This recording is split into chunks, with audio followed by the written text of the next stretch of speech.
Alors nous avons dans Soleil et le rendez-vous protestant presque chaque dimanche un rendez-vous avec la parole, comme un fil rouge qui se tisse tout au long de nos émissions. Et ce matin, Anna Vanden Kerkhoff, vous nous proposez d'entendre un extrait de l'Épître aux Éphésiens.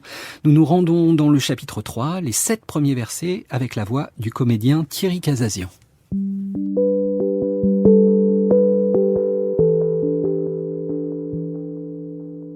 C'est pourquoi, moi, Paul, je suis prisonnier au service de Jésus-Christ. Pour vous qui n'êtes pas juifs, vous avez sans doute entendu parler de la mission que Dieu, dans sa bonté, m'a confiée en votre faveur. Dieu, par une révélation, m'a fait connaître le mystère de son projet. J'ai écrit plus haut quelques mots à ce sujet. Et en les lisant, vous pouvez comprendre à quel point je connais le projet de salut qui concerne le Christ. Dans les temps passés, ce projet n'avait pas été communiqué aux humains, mais Dieu l'a révélé maintenant par son esprit à ses apôtres et prophètes. Voici ce projet de salut. Par le moyen de la bonne nouvelle, ceux qui ne sont pas juifs sont destinés à recevoir avec les juifs les mêmes biens que Dieu réserve à son peuple. Ils sont membres du même corps et ils bénéficient eux aussi de la même promesse que Dieu a faite en Jésus-Christ. Je suis devenu serviteur de la bonne nouvelle grâce à un don que Dieu, dans sa bonté, m'a accordé en agissant avec puissance. Anna Vanden Kerkhoff, ce n'est pas le texte qui vient généralement en premier quand on demande d'évoquer un passage biblique, mais j'imagine qu'il dit des choses très importantes pour vous. Exactement. La première chose qu'il dit, c'est que le projet concerne également les non-juifs. Et les débuts du christianisme, c'est vraiment ça en fait. C'est comment progressivement, à partir d'un noyau qui est juif, le message de ces premiers disciples qui sont juifs va être diffusé auprès des non-juifs. Donc toute l'histoire des premiers temps du christianisme, c'est aussi cette histoire-là en fait. Comment diffuser ce message auprès des non-juifs, par quels moyens, et comment faire que ces non-juifs reçoivent ces messages de la part de juifs, puisque Paul est juif et les autres disciples et apôtres sont juifs dans un premier temps. Donc quelque part, c'est quelque chose qui vous porte. Exactement. Et le deuxième point qui m'intéresse beaucoup dans ce texte, c'est l'idée de révélation et de mystère en fait. Ouais. Paul reçoit par révélation ce mystère, cet enseignement, à la différence des autres apôtres qui l'ont reçu finalement de la bouche, directement de Jésus. Paul n'a pas connu Jésus, il intervient après la mort de Jésus. Donc c'est par un autre moyen qu'il a cet enseignement en fait, et ce qui permet de justifier sa mission, son apostolat. Or cette idée de révélation va jouer un rôle extrêmement important dans la construction des premières communautés chrétiennes, des premiers groupes chrétiens. Et d'ailleurs, ça va créer des tensions parce que jusqu'où peut-on accepter qu'un tel et un tel disent « moi j'ai eu la révélation ». Donc, jusqu'où va-t-on l'accepter pour Paul, mais on va pas forcément l'accepter pour d'autres ultérieurement. Ouais. Donc, c'est ça aussi qui m'intéressait dans ce texte, en fait.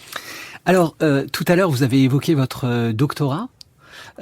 Justement, quand on se renseigne un peu sur vous, qu'on lit par exemple la présentation sur une 4e de couverture d'un livre que vous avez écrit, on peut voir que vous vous passionnez pour les écrits hermétique, gnostique et manichéen d'un point de vue philologique et historique. Alors, ça nécessite, j'imagine, pour nos auditeurs, quelques explications. Vous pouvez nous expliquer un peu plus simplement tout cela ?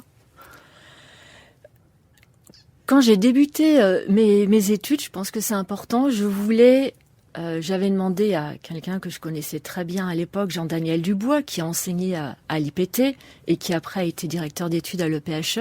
Je lui ai demandé, je voudrais un sujet qui me permette un jour de faire l'archéologie, bon ça n'a pas pu se faire, de l'histoire des religions, de la théologie et les langues anciennes. Donc il m'a dit, il y a un groupe de textes qui n'est pas du tout connu, les écrits hermétiques. Bon, j'ai rien compris quand je les ai lus la première fois, je dois avouer. Je me suis dit, bon, on va y aller quand même, c'est ça qui est passionnant. Et en étudiant ces textes, ça m'a amené finalement à les replacer dans leur contexte, donc du 2e, 3e, 4e siècle. Et ce contexte, c'est un contexte de montée de la philosophie platonicienne, néo-platonicienne, et d'autres groupes tels que les premiers chrétiens, etc. Donc ça m'a permis finalement de conjuguer différentes disciplines que j'aimais bien, à la fois la philosophie, la théologie, l'histoire, et aussi tous les aspects un petit peu plus matériels. Et également la langue, d'où ce que j'appelle la philologie. J'aime bien, quand j'étudie un texte, revenir au grec ou au latin et de voir pourquoi on utilise tel mot grec, tel mot latin et pas plutôt qu'un autre terme, en fait. Je trouve ça assez intéressant. Et la dimension manichéenne? Alors ça c'est venu un petit peu après, en écoutant les séminaires de Jean-Daniel Dubois, progressivement, comme il nous faisait une initiation au manichéisme. Je me suis vraiment intéressée à cette religion, comme aux groupes gnostiques qui sont un petit peu antérieurs, parce que c'est une religion qui est complètement fascinante, qui a eu beaucoup d'adeptes de par le monde pendant quand même pas loin de 2000 ans, et qui a été très souvent décriée comme les gnostiques, qui sont pas très bien connus ou mal connus comme les écrits hermétiques.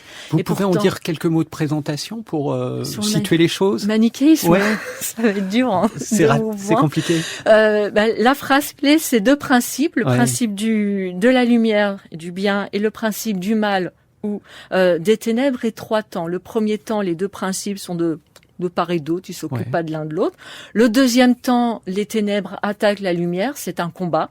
Et le 3e temps, chacun retourne de son côté, si l'on veut, pour faire simple. Et le temps des êtres humains, c'est le temps du combat. Donc, ce combat se fait partout et en chacun de nous. En gros, c'est ça. Très gros. On parle d'ailleurs de manichéisme pour évoquer une dualité. Oui, mais en fait, c'est une dualité un petit peu, je trouve, basique, qui rend pas du tout honneur à ce qu'est véritablement le manichéisme, comme ce que sont les différents groupes gnostiques. En fait, ils sont à la recherche de qu'est-ce que c'est que le salut, comment doit-on être sauvé, est-ce que tout le monde peut être sauvé, en fait. Et donc, ça va très bien avec tous les débuts du christianisme. Ce sont les mêmes questions qui sont posées dans ces différents groupes.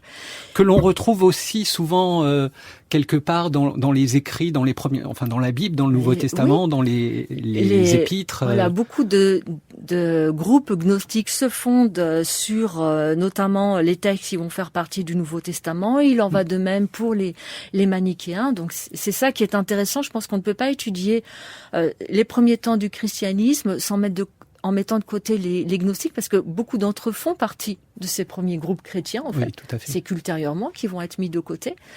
Et de même pour le manichéisme, tout ça, ça permet de bien comprendre cet environnement culturel, théologique, philosophique, religieux, où plein de questions se posent et chacun essaye d'y amener un certain nombre de réponses.